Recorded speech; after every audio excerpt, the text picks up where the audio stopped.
Welcome to Boiling Point, the podcast to motivate ever-evolving entrepreneurs and forward-thinking movement pioneers. Our hosts, filmmaker Greg Hemmings and executive coach Dave Vale, are turning up the heat in the world's business communities. Our interviews with entrepreneurs, thought leaders, and movement makers are raising the temperature of inspiration. Live from the hottest studio in this quadrant of the universe, here are Dave and Greg. Welcome back to the Boiling Point. Dave, good to see you, man. It's funny, like before you came on, our incredible next guest and I were just having a little chit chat about how you and I used to do the Boiling Point for years in the same room. But COVID has created a rift between us, a rift of convenience and I don't want to say laziness, but it's just a little bit easier this way. Oh, it is. Although I miss seeing you in the flesh. Yeah, me as well. We see each other once in a while, but it has been a while. Yeah. But I got some good news. What's that now? My parents arrived. I haven't seen them in a year and a half from the Yukon, and that's part of my excuse about being scrambling a little bit here was I'm in an apartment in the bottom of our house where I do a lot of work and I do this podcast, and this is where they stay. So it was a little bit of, guys, you got to go before I turn the video on. But you may see them walk behind me. It's all good. Yeah, but I expect that a lot of people had, I was at the airport and we were welcoming them with my kids, our kids. And I saw a lot of people, kind of emotionally greeting people. And I just thought, this is playing over and over all around the world where people are being reconnected after months, and we live 4 time zones away from each other.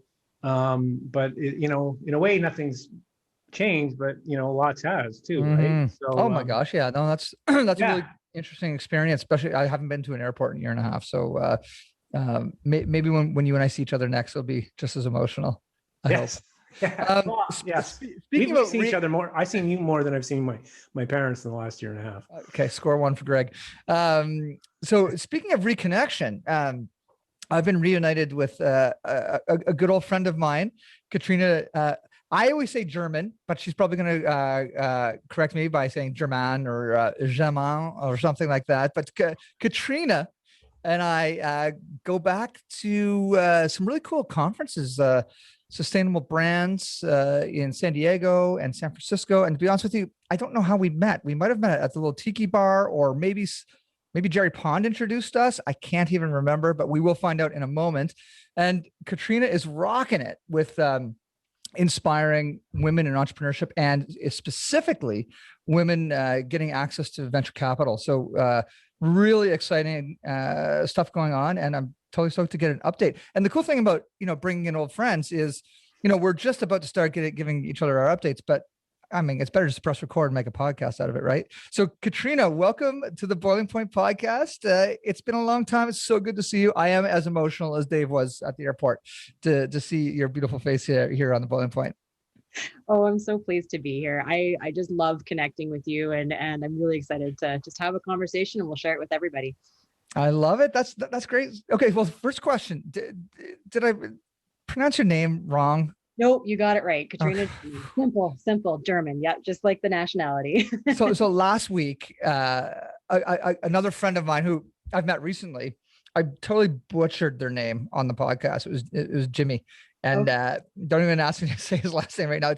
It's Matt Lotz, but yeah, I brutalize it because it's you get to know people one-on-one, and it's become a Boiling Point thing where Dave will get me to introduce somebody with a strange last name or hard to pronounce one, and that sort of thing. So we had one episode early days where I could not get this guy's name straight, so I said it really quickly, and then a couple of listeners caught on. Dave, just don't say his name at all because you're not fooling anyone. I was just saying, and it was so ridiculous actually. So at least Greg is honest about it. Oh my gosh, that's so funny. So Katrina, what for Dave's sake, why don't you give a little bit of a bio? And I'd love it if you can include it starting from the one story land where you and I got connected as storytellers, and maybe through Jerry Pond. I don't know, but let's start there. Yeah, no, I love that. So I'm Katrina German, and and I'm a social impact entrepreneur. I always say I make good ideas louder. That's sort of my personal tagline. But right now I am on a mission to change the trajectory of the internet. And I know that that sounds pretty lofty, and I'm based in Saskatchewan, so it feels like, how is that possible? But we've got some really cool things that we're doing. And my background, I came, my first jobs were in nonprofit and spent a lot of time in that space. And then I moved into having actually social media space. I started to learn how to make things trend on Twitter and have, some fun little, kind of before it was actually a profession. I'd be like, hey, there's this thing called Twitter, and you might be able to make money on it as a business and all that kind of thing. And then I actually moved into having a tech company. And that's when you and I met. So that tech company was called One Story. And what we did is we told stories of people around the world around impact and what that meant for people. So we worked with large-scale organizations, change organizations from around the world, like United Nations Women used us to tell the story of men standing up for women's rights in Albania. We worked with the Salvation Army to talk about stories about homelessness. We worked with CBC to talk about murdered, missing Indigenous women. Pretty much every sort of social impact story. Our platform allowed people to sort of crowdsource their video stories and create little documentaries and that sort of thing around the impact, that a lot of these causes and issues are having on their lives. And so it was a really incredible journey. Unfortunately, that went under in 2016, I think. And so since then, I've kind of bumped around. I've helped a lot of different technology startups get to commercialization. Actually about 70 of them. And I've done a lot of work with clients, and we do digital strategy primarily, but we work with people around North America. And we work with impact entrepreneurs, like how can we make the world better using communications? So that's basically me in a nutshell. And 70. So let's just put a pin there for a second and talk about this a little bit. So what does that actually look like? Yeah, well, at that time, I was actually working for a government agency who was just, this is in the earlier days of sort of technology development in Saskatchewan. We didn't have we were just setting up our first incubator here, that sort of thing. And so there were a lot of people who were just starting out their projects, weren't really sure next steps, because setting up a technology company is a little bit different than a lot of other businesses and industries. So I was able to, through that position, work with them to be like, hey, here's your next step. Hey, here's a connection to the person you need to talk to next, that sort of thing. And it was very exciting to see, many of them didn't make it. A lot of startups don't, but, it was just exciting to see people have that passion and take it to that next step and try to make something happen. Yeah. Whereabouts in Saskatchewan are you? I'm actually in Saskatoon. So yeah. But pre-COVID, I was on the road constantly. That's why I always got to see Greg in all these fabulous cities, Right. But and we even co-rented some Airbnbs. We did, yes. And Dave, you're gonna love this. Dave, you remember Sally Ying? Yeah. So she's we're in Halifax now, I think. Yeah.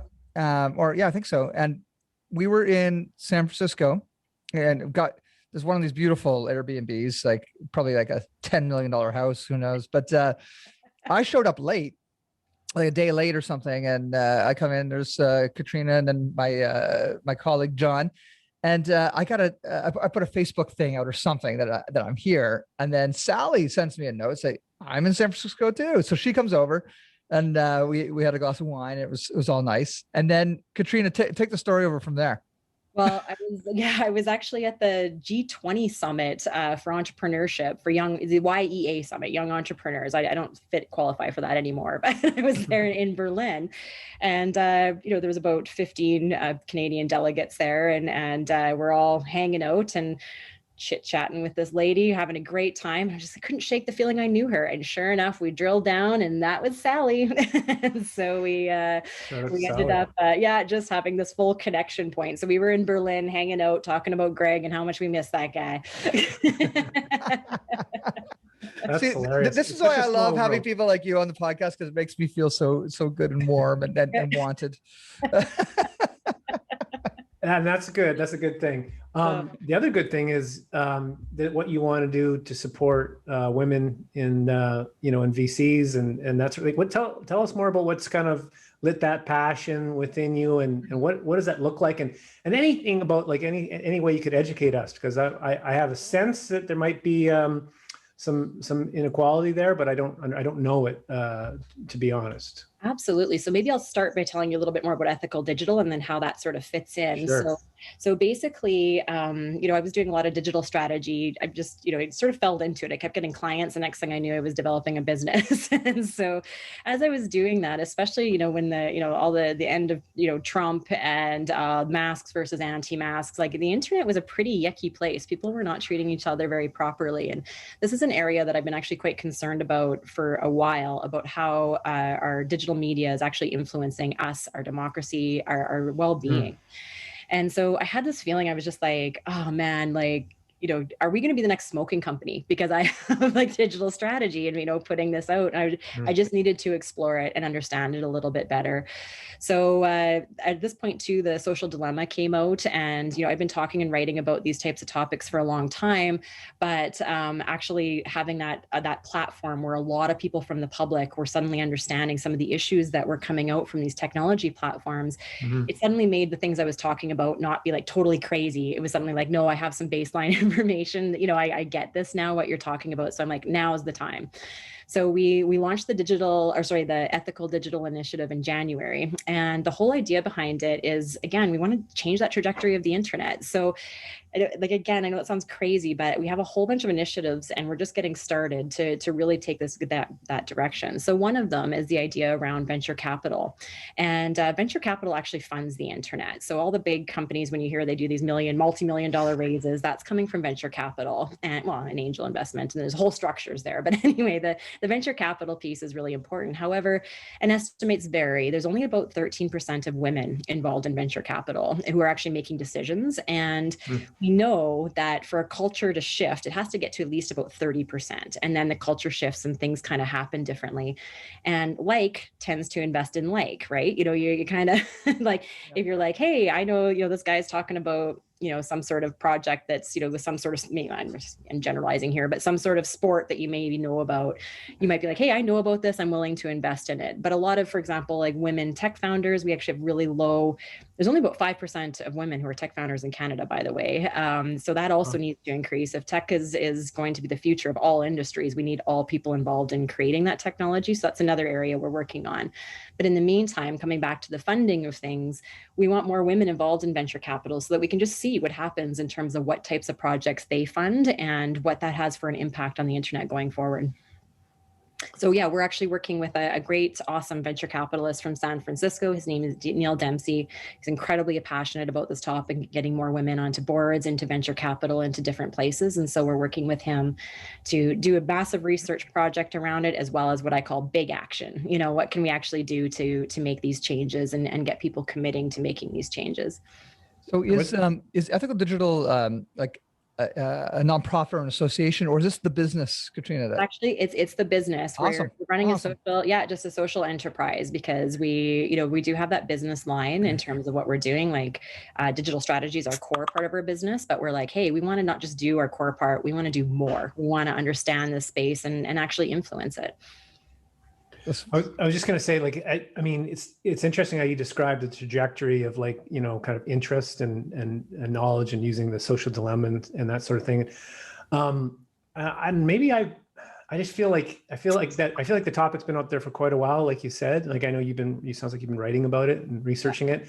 But I certainly felt in the last couple, like probably since the pandemic, just backing away from certain platforms and being more interested in other platforms. And like, I honestly I don't think I've logged into Twitter in months as an example, because I just felt like, I just felt weird on that one, like LinkedIn, I feel comfortable with, always have, Facebook, not so much, you know what I mean? So, but the discourse seemed to have really changed. And, you hear like, learning about things like, doxing and all this sort of thing is crazy. And it's actually kind of frightening.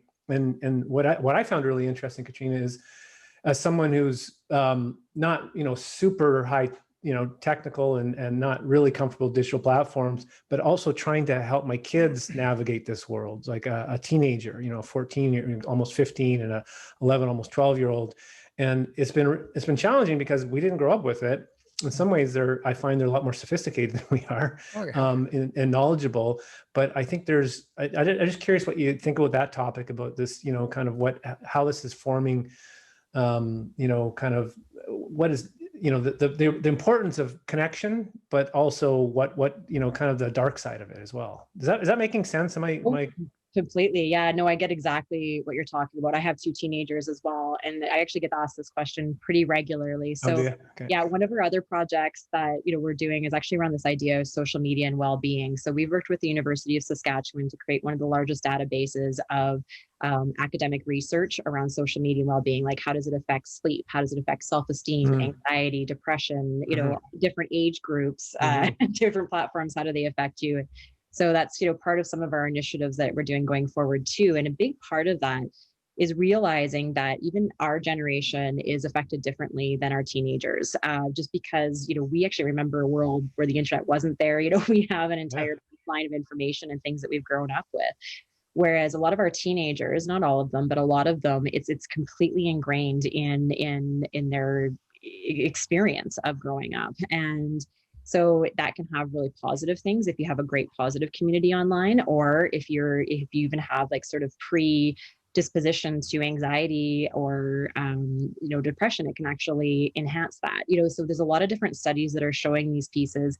Another thing we're seeing with teenagers that's pretty huge is this idea of FOMO and not sleeping, because for some reason a lot of these conversations that are happening people don't want to miss are actually happening very late at night. Right. And so there's some really serious issues. So I always say too, like, the biggest thing that you can do is kind of keep that open dialogue with your children, because my kids are very tech savvy, and I've tried different things. Like, there's some software out there called Bark. It's kind of for younger kids that you can put it on their devices, and it'll give you any notifications if there's anything that's coming up that looks a bit sketchy, like if they're being bullied or they're talking about something that's a little bit out of line. You get a notification, so it gives your kids some freedom. Yet they can do it. My kids were smart. They just totally hacked right around it. Even like just ignored it completely. Like, they're like, nice try, Mom.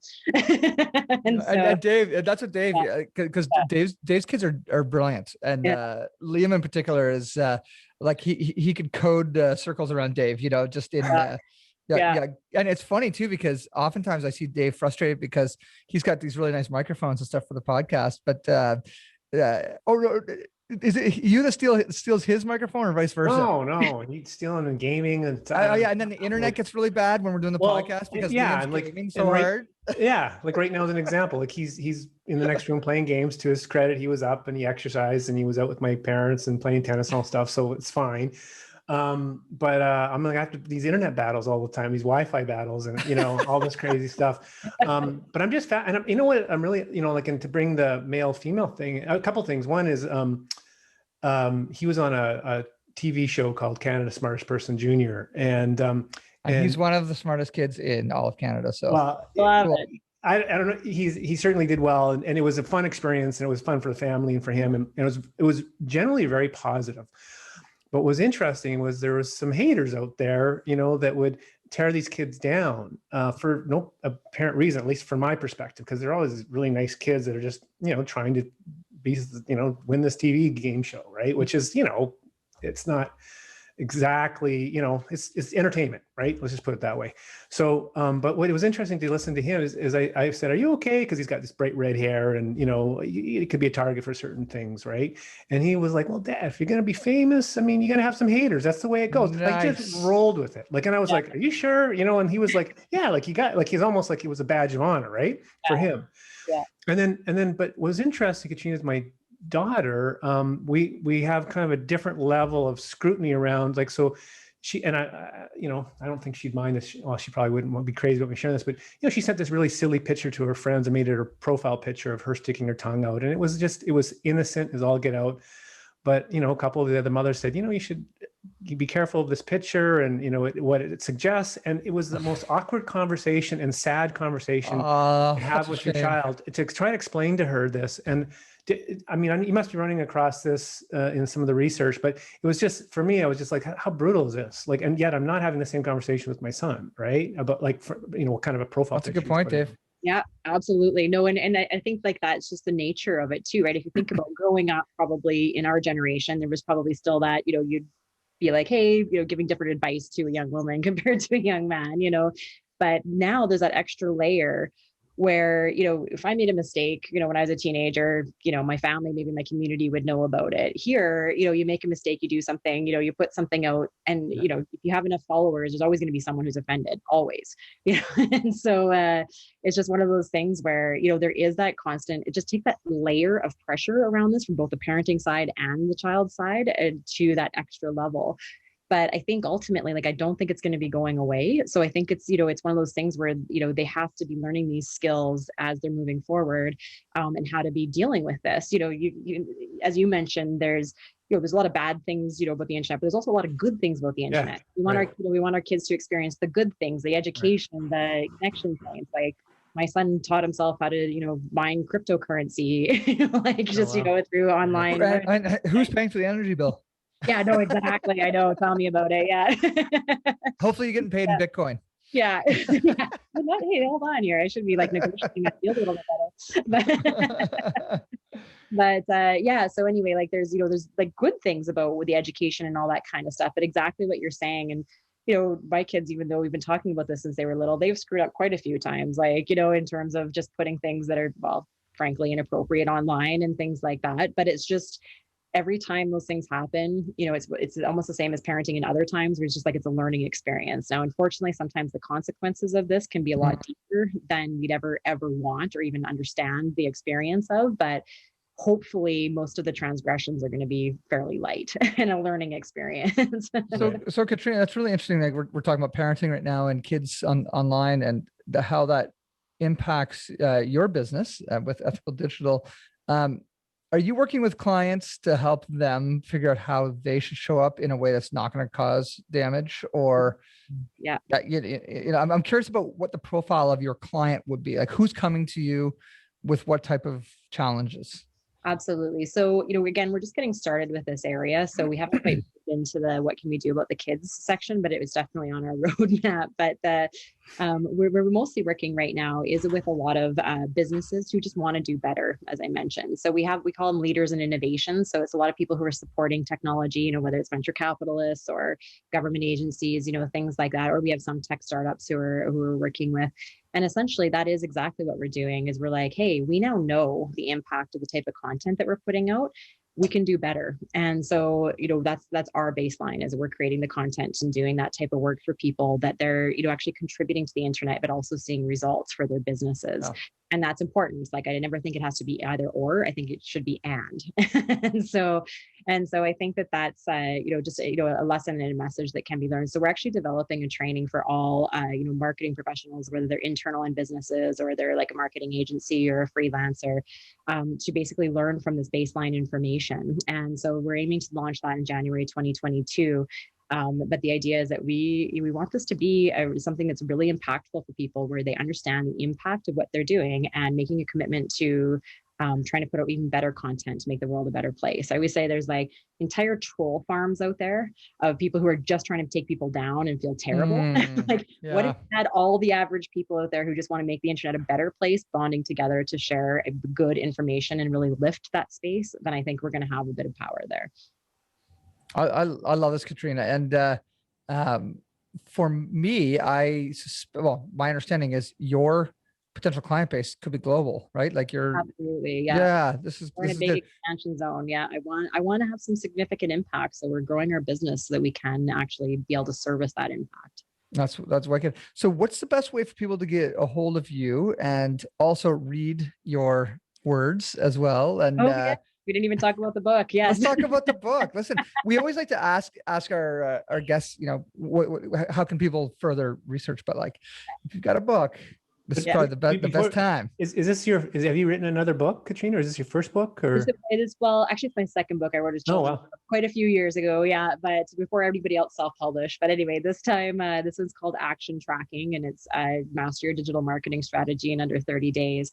And the idea is just going through a testing process of, what kind of marketing messages are actually connecting with people to ensure, because there's a lot of small businesses out there who are having a tough time understanding how to, connect, and they might not be able to afford our services, but it's one of those things I still want to be able to be like, hey, here's how you do it, and give them and their teams those resources so that they can actually have an effective time online.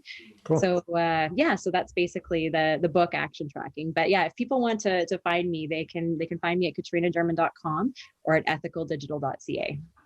And get the book. Get the book. Yes. yes, totally. Well, Katrina, this is really exciting, and this is not going to be the last time we speak to you on the Boiling Point, because we're going to want to hear in a number of months how things are going, and how many more female-led companies you've led into the world of VC. Yeah, and it would be fun to go drill down into that particular topic a little more. I kind of took us off onto kids. Apologize for that. But I think it's important. I'm really curious about and part where I was going with that. I know we got to end here, but I was just talking about the difference between how we're treating some topics with my son and my daughter, and that's, I think, the beginning of it's a systemic setting. Yeah. And I personally am concerned about that, and because I really appreciate how we're like, at a Catholic church service, and my daughter will go, why are there no women up there? Like, that's so weird, and I was like, that's a really good question. Good question. I agree with you. I don't understand that either, but there's certain things, certain places we go, we take what we like, and we kind of don't, maybe ignore or don't let in the stuff we don't like.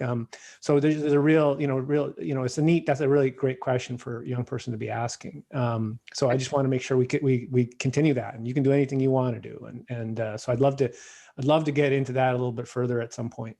Yeah, completely. And I agree with you completely. And it's, you're right. That's the beginning of that conversation. And there's a lot of systematic things that we need to be changing, but I think we're in the right place and the right time to start making those changes. Yeah, well, that's good. It's exciting. That's very optimistic. So I can see why you and Greg are buddies. So thank you. Yes, I can't wait to see you in person, Katrina. It'll happen again, but we just have to coordinate our post-pandemic conference schedules again, and hopefully Sally's listened to this, and she can she'll be listening as well. Yeah. Hi, Sally. I know you're listening right now. We know you're listening. So Katrina, thank you so much for being on the Boiling Point, and we will see you very soon. And thanks so much for sharing and everything that you're bringing to the world. Thank you so much, Greg. Awesome. See you later, guys. Bye. Thanks for checking out this episode of Boiling Point. Remember to rate and subscribe to us on iTunes, and follow us on Twitter at Boiling Point Pod. To see more from Dave Vale, check out leadershipunleashed.ca or visioncoachinginc.com, and on Twitter at Dave_Vale. And to catch up with Greg, visit hemmingshouse.com and at Greg Hemmings on Twitter. Thanks for listening, and remember, keep that pot boiling.